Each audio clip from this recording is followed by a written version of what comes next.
Hello, welcome back to Blame the Dice Wargaming. My name's Tim. Today we're going to be doing another unboxing video, Star Wars Legion, FFG products. Today we're going to be doing a significant release that's came out. Everyone's been chomping at the bit for this. It is going to be the Saber Tank for the Clones, or the Republic rather.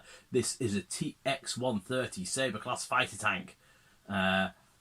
Really looking forward to doing this, really looking forward to painting this bad boy and for wrecking some stuff on the tables. But for the time being, let's get it unpacked, let's see what it looks like, and I'll probably put it together so you can appreciate it in all its glory. See you in a second. So here we have the Saber Tank. Let's not waste any time, let's get into this. Hang on, I just don't want to cut the box too much so I can avoid it. There we go. One thing I'm really interested to see is how big this base is on the back. I know that picture was kind of giving you an idea, but we'll find out in a second. I always do marvel at the way the effort they put into this. Now I know 40k do their own version of things and everyone else has a nice way of doing it. I just think there's something really crisp about the way FFG do this. Anyway, enough of me ogling the boxes. I'm sure you've heard me say that before. Let's get on with this and see what we've got inside of it. So let's be a bit haphazard and let's just get everything out of the box, and hopefully I won't lose anything in the gap between my desk. My goodness, that is not a shortage of stuff, is it? And check out the size of that base. Oh my goodness. Now, I wasn't planning on doing this, but that is the largest base currently in the game. So we are talking huge changes, absolutely massive. And this is going to really mean some cracking gameplay. Anyway, let's keep on going. So, standard fare. Cardboard and your upgrade cards. We'll do a zoom in on these in a bit. We don't need to worry about those just yet. Let's do the instructions first. This feels like a very meaty set of instructions, so I should imagine then that means we're going to get some quality levels of detail. And it looks like you can do a lot to this straight off the bat. Oh wow. Nice stuff. Now, I don't know if you guys actually want to be able to read what's in the instructions. I'm just showing you for the quality. If you want to see in the future more detail and have a chance to read them, maybe you've lost your instructions, or maybe it's just you want to know a bit more about it. But yeah, there we go. And as always, new rules. Anyway, what I'm going to say is, if you did want more detail on this, I don't know, drop me a message, comment on the videos. Right, everything's in sprues, so yeah, as I expect, I'm going to want to review this, to glue this together. Oh, sorry, to review this properly, I'm going to want to glue this together and then let you have a look at it. Detail's nice though. I do love what FFG are doing right now. Oh, there we go. And you've got Clone Trooper Phase 1 and Phase 2 helmets. I think these guys are going to be Phase 1s for me. Oh, I've got a body that appears to have fallen out, so I'll have to find out where that came from. Here's the details for the tank. Very, very nice, very clean. They're doing a good job over there. FFG, thank you for your continuing efforts with your moulding now that we're on hard plastic. It looks great. I mean, it's hard to be dead excited about something inside a plastic sprue, but the detail's really nice. It's really simplistic. Right then, so that's all the plastic. I'm going to take out the sprue, glue it together, let you have a look at it. And this is the finished article. Now, it took a fair bit of putting together. It was a very complicated piece. The most complicated thing I've put together from an FFG product before. I've not stuck it down to the base yet, that's why I'm trying to move it around for you, but not doing a particularly great job. Let me move the camera around on unsteady cam. But yeah, a really nice bit of kit. It's so impressive. I'm going to really enjoy painting this. You aren't forced into gluing all your pieces down, so it should make it quite a bit easier for painting. Like the guns pop off. I'll see if I can do it one-handed. I can't. I don't want to start pulling things apart.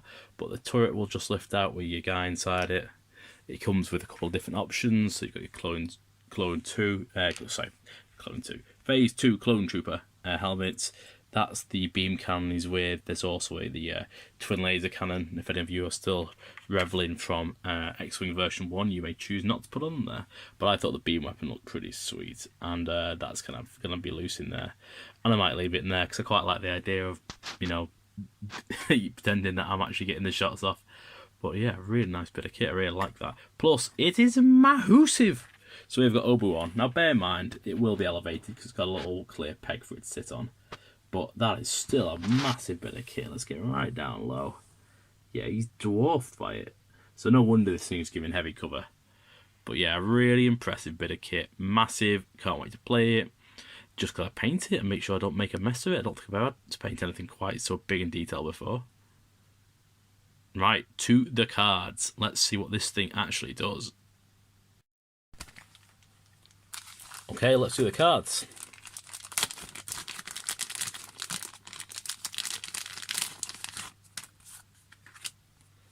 So nothing terribly surprising there. Just your standard cardboard. Okay, get rid of that. Not really bothered. Right, and here's the main deal, shall we say. Okay then, so this thing is 170 points. It's got 9 health and 6 oh goodness, forget the name of it, but 6 value before it starts taking any kind of weakness, so you can take 6 damage before you start taking any adverse effects. You can take a pilot, you can take hardpoint upgrades. You've got this new one which is a missile. Now this is a brand new symbol not seen before, and you've got communications. Now for its standard 170 points, you've got a double rainbow, which is 2 red, 2 black, 2 white, range 1 to 4, which is sweet. Critical 1, impact 2, fixed front. Now that's the big arc on that thing. So I think, you know, if you can keep it back, then you're going to be fine. But also, it's just something to be aware of. So, it's armoured, as you'd expect. Arsenal 2, so you definitely want to fit this with a second weapon, because it can fire 2 weapons in a round. Hover, ground. You can reverse strafe, which is what these side notches about. So that means you'll actually be able to go sideways, not just forwards. So that's going to add a real something to your gameplay. You can, so let's get back to that. You can reverse strafe, standby, are treated as ground vehicles by other units. Okay, excellent. Outmaneuver, you can spend a dodge token to cancel a crit result. That, for an armoured vehicle of this size, is amazing. That's essentially like a shield. So if you think about Sabine or the droid destroyers, they can cancel a hit to cancel a crit if they wanted to, and the shields can do that. This essentially has like a shield, like a low key shield almost built into it, so that's really clever. Weak point 1, rear and sides. Now let's bring this thing back in, because weak point 1, rear and sides. So let's just have a look at that. So anything in these 3 quadrants is its rear or side arcs. It's got a weakness there, and that essentially means that whoever's shooting it, they gain attack impact 1, which isn't massive. Could be worse, could be impact 2, but still, people are gonna try to outflank it. But considering you're trying to aim and shoot at people with your forward firing arc most of the time, you might be alright. You actually might find that you actually naturally got to be pointing at people, but some fast vehicles like bikes might come around and wreck your day. You get a couple of them coming around with their own double rainbow and impact. I'm not sure if they have impact, but either way, certain things will get around quickly and cause you a lot of grief for not a lot of effort. Right, so let's put that down. Let's have a look at what cards come with it. Now, there's going to be a load of stuff in here that I'm not familiar with and will mispronounce. So it looks like we've got a commander card, which is a green lady holding a lightsaber. I'm not going to pronounce her name because I will just embarrass myself. So you gain Inspire 2, which is after your ally steps. Remove 2 suppression tokens, which is great, from other friendly units at range 1 to 2. And Field Commander. After a friendly neutral commander card is played, you can be the nominated commander, which, considering you look in the size of that base, that is phenomenally big. And that's only 5 points. I think that's pretty good. That might be, well, essentially, I'm not going to say an auto include because other ones might be better. But ultimately, I think that's something you're going to really, really like seeing. Here we go. Here's got a veteran clone pilot. Let me just zoom in a bit. There we go.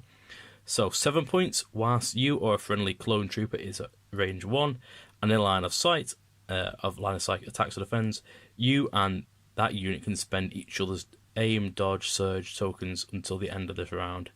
Then ready this card. Okay, so with the clones, I'm sure you're aware of them having the ability to share their green tokens between them. This essentially allows this tank to form part of that, so it can be used in people's aims, dodges, and not standbys, which is too bad, but certainly great that it can be using dodges, considering it's got outmaneuver, and aim, considering you've got people he's in range 1 to 4, and might have moved and stood by or something to try to make a shot. But anyway, we'll see. Plo Koon, here's a name I can at least pronounce. This is another upgrade for the pilot. This is at 9 points, so must be the top of the tree now. Until the end of your activation, you gain Agile 2. After you perform a standard move, gain 2 dodge tokens. Crikey, that's good. That is so good, especially without maneuver. 9 points is a bargain for that.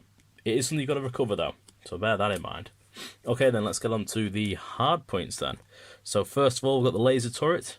So that would be, where is it? This old thing.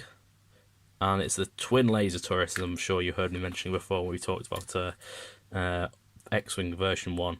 So 3 black dice, range 1 to 3, critical 1, whilst covering, let me start that again.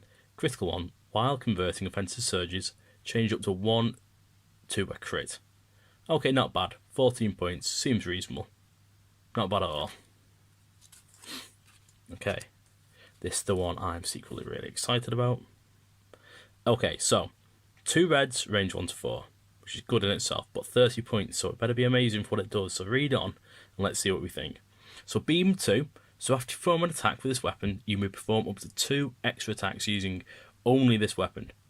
Each attack must be against an enemy unit that is in line of sight and has not already defended, and is in range 1 of the previous defender. So just to clarify, so you can shoot at, I'm going to just kind of say this is, range for easy. You can shoot at this guy, and then shoot at this counterpoint, and then shoot at this next one over. I said counterpoint there, but next unit. So you can just kind of arc across the battlefield. However, this is a range 1 to 4 weapon, so let's just say this was range 1 to 4. If a unit's here in range 1 of that one, even if it's range 5, you can shoot it. And then again, if there's another unit there at range 1 of the second unit, which might effectively be range 6 or whatever, you can shoot that. So this beam weapon could have you shooting clean across the table. Now it's 2 reds, so it's going to be great against something like droids. It doesn't have any impact or pierce or anything, so you might have some issues there. But considering you are going to be, on a good day, putting 6 red dice out on the battlefield, particularly if you're against another clone army, the clone ball is really popular. Droids tend to be bunched up. I see a lot of people running units in very close proximity, even with the Empire and Rebels. So this could get its, pay for itself. I can't wait to try it. I want to see if it's worth the points out of there. Who knows? It might be great. It might not be, but it'll be fun playing it. Okay, this is the first time we've seen this upgrade card. So this is for missiles or shells. So high energy shells. Range 2 to 4, 2 red and a white. Critical 1, whilst converting offensive surges, change up to 1 surge to a crit, fine. Cycle, at the end of your activation, if you did not use this card, ready it. So let's just say turn 1 you used it, and you've got to, turn it around. You usually have to do a recover to get it back, but because you didn't use it turn 2, by turn 3 you'll get it back, so that's pretty good. High velocity, whilst attacking, if each weapon in the attack pool has high velocity and then any unit cannot spend a dodge token. So let me reread that because I think I stuttered all over it. While attacking, if enemy weapons in the attack pool has high velocity. Okay, fine. I don't know why it words it like that, a bit clunky. But bottom line is, enemies can't spend dodge tokens against this attack, which is pretty good. And it's only 8 points, so I think that's a really good upgrade for that. Okay, armor piercing shells, another upgrade. Right, cycle. If at the end of activation you did not use it, ready it, so that's good. So this one you'll keep on getting back. 10 points, so I should expect to be a little bit better than the high energy shells. Fixed front, the defender must be inside your front arc. Interesting, high energy shells did say that. It just said it right at the bottom and I missed it. Okay.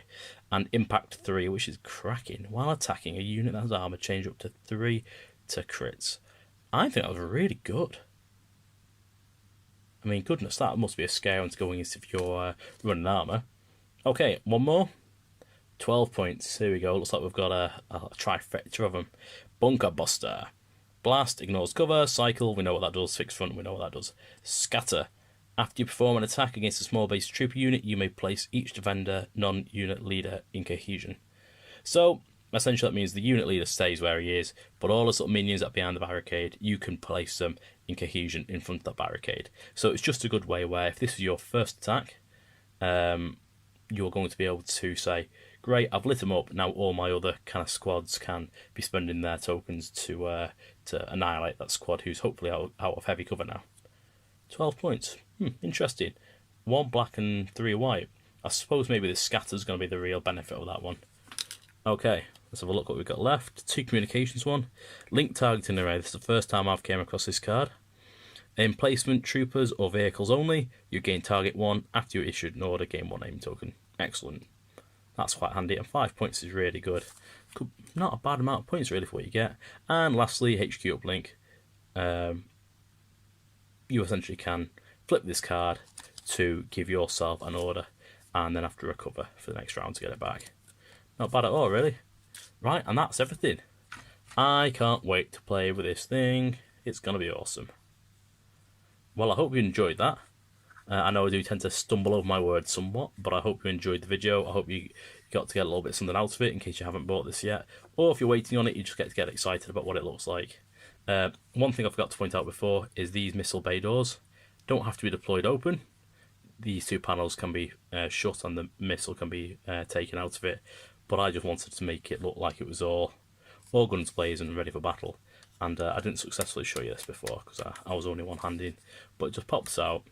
You can pop right back in nice and easy. Just want to see what I'm doing. And it's got the nice kind of variability on angle. So you can make it look like it's doing some artillery firing at range 4 or something. Anyway, really nice piece. Excellent job, FFG. I look forward to playing this, and I should be playing it in a day or 2. Right, that's everything, guys. Hope you enjoyed that, and I will see you around. Goodbye.